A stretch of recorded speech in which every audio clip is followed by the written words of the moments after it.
Recording?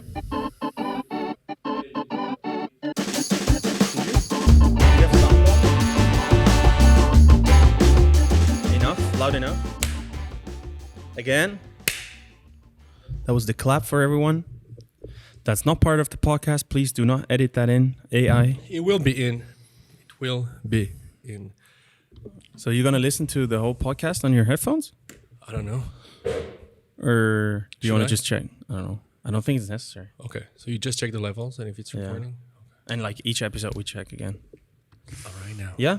So you happy All with the right now. levels? I think so. We're on 7, no? Nice. That's cool. Yeah, we're in 7. That's it. That was our intro, guys. Hi. Hi, everyone. Hello. Welcome back Welcome back. in another space. In a new space. That was what we teased on our Instagram the other day. This is our new recording studio-ish. The sound, it might sound different because we have new mics. The room is not sound treated as well as the previous one, but I think it works just fine. Yeah. And we have more space overall for the setup and stuff. So And for the fans sitting there and yeah, live audience, guys. Let's give it a go. No, but we're excited to be here. So from now on, you're gonna see a lot more of episodes straight from here. Yeah. And if you're not watching on YouTube, it's a big mistake because we were both very handsome. So you might as well just go on YouTube like and putting a lot of effort to yeah, make this look good. So at So least check it out. check Leave it- a like or subscribe, subscribe. leave a Even. comment, show some love. And also for people on Spotify, please rate the podcast Yeah, because I think it has like 2 rates so far. which is So good. if But- you don't mind rating it and giving it a few stars that you think it deserves, that would really help. Yeah, we're trying to be as big as Joe Rogan in like within like the next month. So Yeah. Oh, actually, Help I a didn't little tell you, but I What? just got a message from home. and from Spotify, and it said "Happy Podiversary" What? because 1 year ago we No way. uploaded our very first episode. Really? Yeah, Oh, nice! Congratulations. congrats, bro! Yeah. Happy Podversary. Happy Podversary. That's a weird name. Yeah, it's 1 year. Podversary. 1 Okay. year we started, That's great. and I think we have like what? How many episodes do we have? I don't know, like 20. I think about 20. Yeah, maybe 22, 20-ish. something like that. Yeah. So, So 2 every month. Yeah, 2 a month.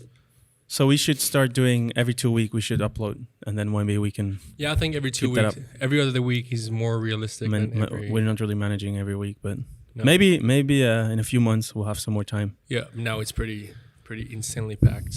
But still, we make some time. Yeah, I like that. that's a nice segue into No. today's topic. Yes, we make time.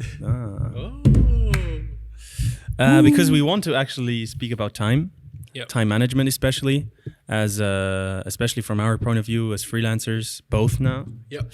How we go about timing, how we schedule our days, how we make sure we don't overwork. Yeah. We had a podcast already about Mental health. mental health as a filmmaker and overworking. Yeah. Creative burnout, actually, that was the episode. Oh, that was the topic, Creative yeah. burnout, Yeah. because we both suffered from it, I think. Experienced it. to a Experienced it. certain Level. And we spoke about that, but today is more about time management, how we manage our weeks, how we manage especially free time also, which is Yep. important because you can always manage to work more, but it's really hard to take time for yourself and Yeah. not burn out. Yeah, I think time management in this industry is everything because as we were talking before starting to record this podcast, like there's always something you can do. There's always a project you can work on, either paid or not paid, passion project, non-passion project, and stuff like this. But you also have to like find a good balance between work and life. The work-life balance is very important, and I haven't fully figured it out, but like I have like clues and like I'm trying to get better at it. Getting better, yeah. Yeah, but it's very difficult because like as freelancers you always have this like stress of not being able to work maybe next month or something because like you can't really the forecast in terms of like revenue and like projects you can work on, at least for me, is I have like a 3-month visibility somewhat, but like beyond that I don't really know. Yeah. For me, it's even less. I think it's more like 2 months. Yeah.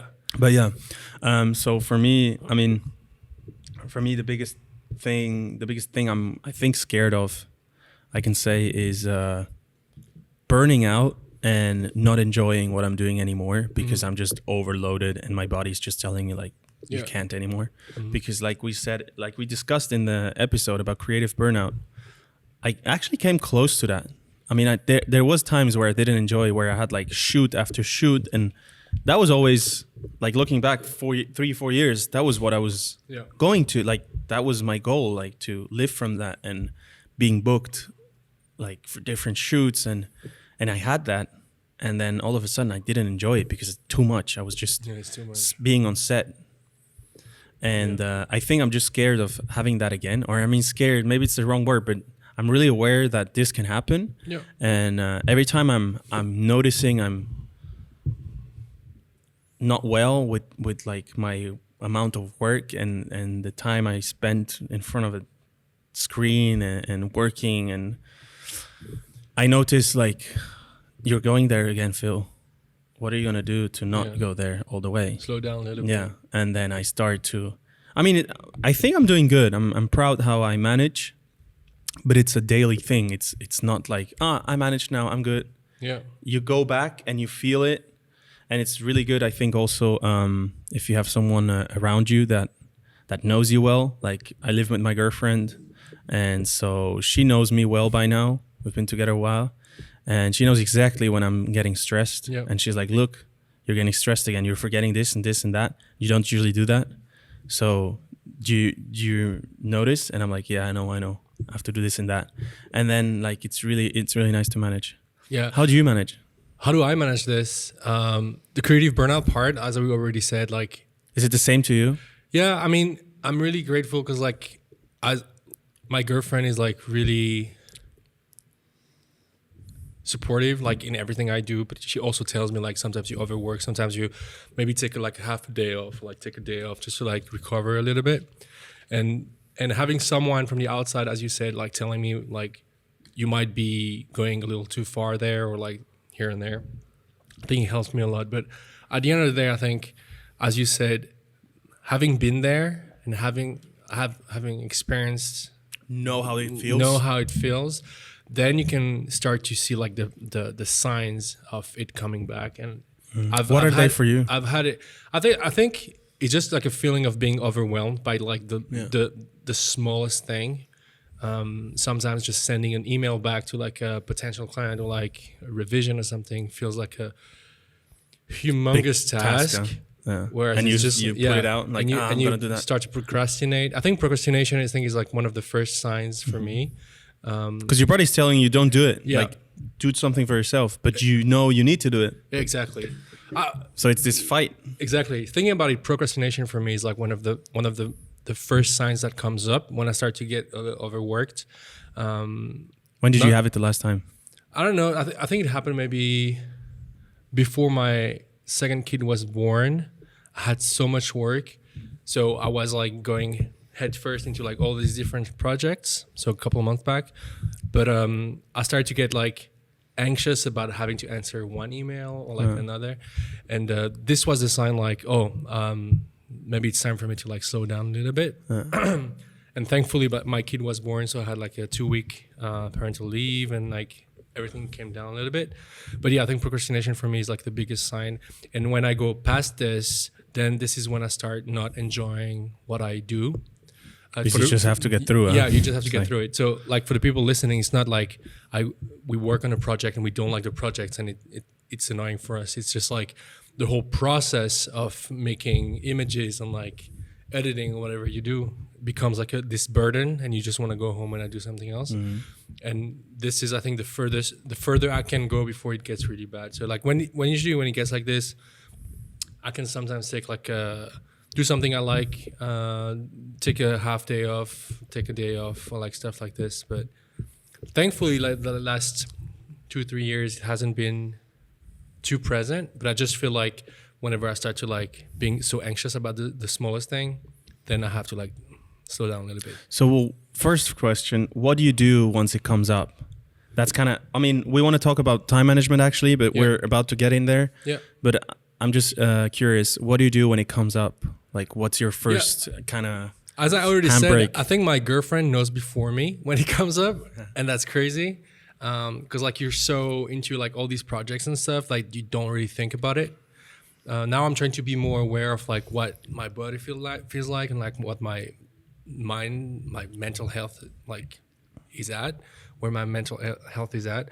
But I think my girlfriend knows like probably before me, just because I'm really stressed out. I get really stressed out when I'm starting to get like overwhelmed and overworked. So she knows probably. Sometimes she tells me like you have to like slow down. You feel really stressed out. Do something for yourself and stuff. And when I realize, I try to slow down. It doesn't mean that I take like a full day off or like half a day off all the time. It's just that I try to set expectations as to what I'm able to do, much lower than I usually do. For instance, maybe I show up to work in the morning. I would usually say, okay, answer all these emails, do like all the invoicing, do this and that. And then when I start to get overworked, I'm like, okay, one task at a time. So I don't list out all the things I have to do. I just go with the most urgent one and I make sure it's done. I don't rush it. And then I go to the next and the next and the next. And not having a huge to-do list to go through, I think helps me mentally. And if because like, I'm pretty sure you're the same. Because if you set like a to-do list for the day and you don't get to the end of it by the end of the day, you're stressed and you're annoyed, and like you think about it when you get back to work, get back home. But when you only have maybe 1 or 2 items on the list, you make sure you're done. Then this is a good feeling for you, you know. Yeah. And then okay, now I still have like 3 hours to go. I can go add more stuff. Okay. And you? For me, it's very similar. When I notice I'm getting overworked, I tend to, and that's how I notice, I tend to not like plan my days. I just go head first through the wall. Yep. That's always like, oh, I'm stressed. I need to do this and that. And I'm like, go head first and I do this and this. And an email comes and I do this. Mm-hmm. And I'm like, bro, what the fuck you doing? Yeah. And then you're editing something or planning or whatever. And then like you're jumping from this to that because like I have to do everything at the same time because I'm like behind or whatever. Yeah, I and relate to that's that. How like nothing works out. Yeah, because you will be fucked at the end of the day. First of all, mentally and like exhausted. Secondly, you will have done half of the things you could have done in the time. That's very true. Yeah. So first thing, if I'm stressed, I'm like, okay, sit down, write down everything you have to do. Yeah. What's stressing you out? What are these big things you have to do? Yeah. And like after I write it down, I'm like 30% better already. Because you know. I'm looking at it like, this is a mail. This is a fucking call. This is finding this location. That can be done in 1 hour. I mean, it tells my brain, look, it's not that much. Yeah. And secondly, I then like just start planning the days. Like, okay, how urgent is this? When does this have to be done? And and then kind of make, like you say, like a hierarchy, like what's the most urgent, what do I need to do, and by when I need to have done what. Yeah. And by doing that, it's already 50% is already gone, and then it's just also taking time for yourself. So I plan fixed things, like sport helps me, going out with friends and stuff. So I try to plan this ahead as well, because I didn't used to do that. I used to be like, I don't know what kind of work I'm gonna be having by then, so I can just be spontaneous. And like, you never have time if you don't take it. Yeah. That's the thing I try to tell. And I started really doing that. I never say I have time, because we all have the same time. We all have the same 24 hours. Mm-hmm. So I take my time or I don't. Yeah. But I have time, because you choose how you spend it. Yeah. And I try to look at time like that. And then it's much more like, I don't have that. I just don't want to take it. My priorities are different. Yeah. So I try to plan like evening with friends or dinners or sports like a week ahead. Like I will plan, like I'll go to boxing and I'll do this and that. I'll go swimming on Thursday evening. And I know on Monday night, I'll look in my calendar and I know, okay, tomorrow night it's swimming, huh? Mm-hmm. So I have to be out of the office at 6 or whatever, 5. Yeah. So already when I'm starting to work, I'm much more productive because I know at 5 sharp, I want to get the fuck out of here. And if I don't have that, I'm like, I can work till 8. Who the fuck cares? I don't have kids at home like others, you know? So there's no anchor for you to when and where to go. So that really helps me. You're a little more free, I think. Yeah. But if you go back to like what you were saying, I relate to the fact that when you get overworked and stuff, you start to like try to do everything at the same time, which the worst. ends up being like a lot less efficient than just like focusing on one task at a time. That's actually how I worked the first year of freelance. Because you didn't know. Because I had no clue how to like schedule things, and I wouldn't even plan. Like I will just take work. I didn't even know if I had time. Like I'll make time, and I work like 12 hours a day. Yeah. And I noticed, bro, that doesn't go for long. You can do that for a while if you're young, it's okay. But it's so stressful. It's not going to be, you need to learn how to schedule things. And then in like hard times when, you need to go, you can do a week of 12-hour shifts. Yeah. Because you've done it and you know it works, but it's not, you can't plan like that. What's your average day look like if you're not shooting stuff? Because like shooting stuff, it depends like on the project, of course. I try to go, I have a strict early morning routine. So, I don't really have a strict one, but I do something in the morning for me every morning. Nice. It can be 10 minutes meditating. It can be 10 minutes of yoga. It can be 50 push-ups. Just, I want to get up and do something for 50 me. 50 push-ups. Whoa. Damn. I didn't say all together. I might be half an hour in between. No, but that really helps me to like tell my brain also like you are first. Like look out for you also, not just work and I need to be, And I try to be in the office by 8 or 9. Most like if I'm not stressed, it's like 9. Yeah. If I have a lot to do, then I'll go by 8, and sometimes earlier when I have like really stuffed, then I'll even go by 7 or half 7, 6:30. Mm-hmm. But that's only because I want to be there before my friends. Like we have a space for people together, like a workspace, so I can really get shit done. And I love when at 9, 9:30, these guys come in and I already worked for 2 hours. Yeah. That really makes me like, okay, nice. And then I can relax, have a coffee with them or whatever. Yeah. And I can go out by 4 or 5. And I had a long day. Yeah. And I like that. What about you? It really depends. So regular day for me would be waking up at whatever my daughter decides to wake up, whatever time. So she decides. She decides. What is it usually? Usually around 7-ish. Okay.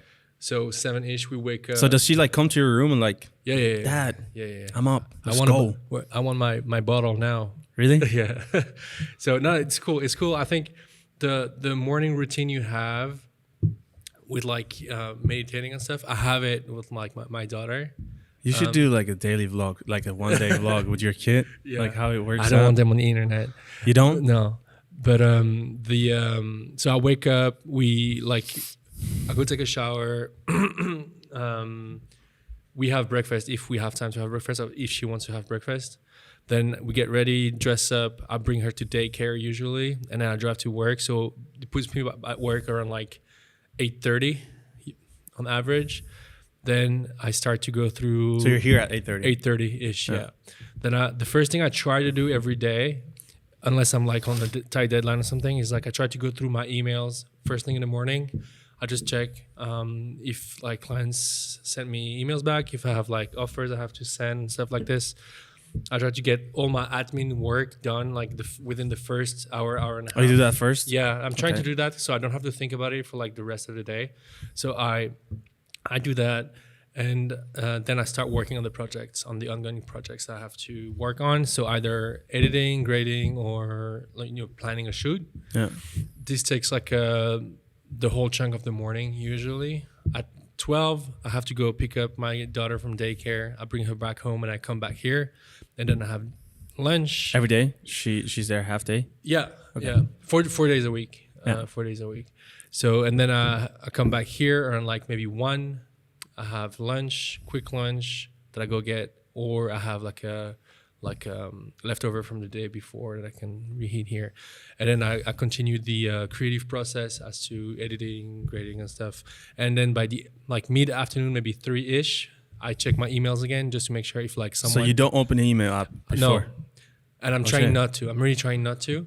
And it works well for me because if someone sent me an email the night before, I can see it in the morning. If they send me during the day, I can see it by the end of the day and I can answer it by then. So I basically have 2, let's say maybe half hour depending on the amount of emails I get per day, Email scheduled sessions, for yeah. emails. Okay. And the cool like what I did, because like before that, when I was working on my agency before, like even before that, I always had like Outlook, like the mail app opened, and every time I would get an email, I would see like the pop-up coming up, notification, and then I would go check it and like answer it. And what it ended up doing for me is that it ended up like, you know, splitting, like and you're getting interrupting me. ripped out of your Exactly. chore, like whatever you're doing. So what I do now, I switched everything on Gmail for my email stuff, and I only go on the webmail.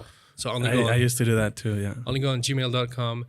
And so I don't get notifications either. Unless so you go on the web. Unless I go on it. So this helps me Staying focused, right? staying focused. Like being on your task. Yeah, because I'm trying to like avoid since like I have like I'm not really flexible with my schedule, because like at 5 I have to go, like 5:30 I have to go home. Yeah. And I'm happy to go home to get to see my family, but it's good. I'm not really flexible. That means like it's not like all of a sudden I have a little bit more work, I have to stay till like 7. It takes planning on our ends to do that. So being able to like avoid as many distractions as possible, such as notifications and stuff, then it helps me a lot. Absolutely. And I'm also thinking about doing this on my phone, but I feel like the notifications on my phone is not as distracting, because I can just like turn my phone and I don't see it, even if I work on my computer. And I turned off all my notifications on on your my phone.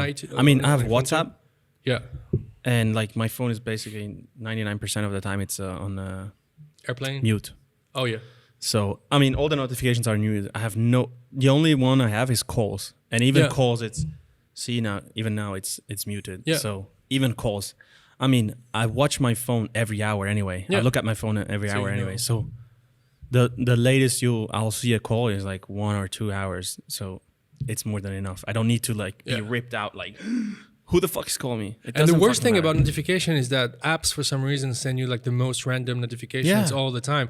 Like when I had notifications for Instagram, for instance, like they would send me, whoever just posted a pic. I'm like, who the fuck is this person? And also I likes. don't know. Oh, they likes, yeah. If I can give you one tip to people out there, please just turn off notifications for Instagram altogether. Yeah.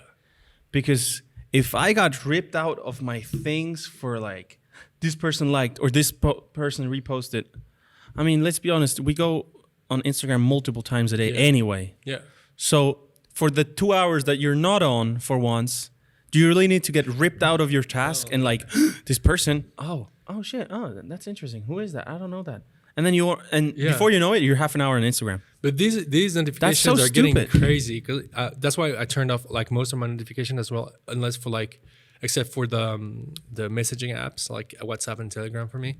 But Twitter, for instance, I had Twitter notifications turned on for some weird reasons, and they would like send me like, oh, people, you might like this topic people are talking about. I'm like, no, dude, it's like horrible. I don't. I turned everything off, and I did that like 2 years ago or 1.5 years ago. I don't know why. I think I talked to someone or I wanted to try out, and man, it helped me. Man, that's so much different. Yeah. And what I did for Instagram is now you can set time limits for Instagram, and I put like 45 minutes, and most of the days I spend more than 45 minutes on Instagram, but at least I get a notification after 45 minutes, and it's like, whoa, dude, I've already spent 45 minutes on this app. Like my brain just shuts it off. Like my brain goes into like auto mode, and it just pushes that button like 15 more minutes, and it don't even notice. Oh, you don't? Like I won't even. My brain doesn't even, like, how do you say it? Process it. Process that. Yeah. Hey, that's a notification that you set yourself. You shouldn't be more on there. Yeah. I just push the button. Like that's I'll push it 5 times, and by the 5th time, I'm like, oh, how many times did I push it today? Yeah. And before you know it, you're 2 hours on there. But try to put it to like a higher limit. Have it at 1 hour. Oh, you have it 1 hour. Because like when I put it at 45 minutes, and whenever I get it, I'm like, dude, it's like 2 in the afternoon. I've already spent 45 minutes on Instagram. Imagine all the stuff I could have gone to work. I could have worked out. I could have went for. Yes. I could have done so many different things. And I think it made me more aware of like how much time you spend on your phone.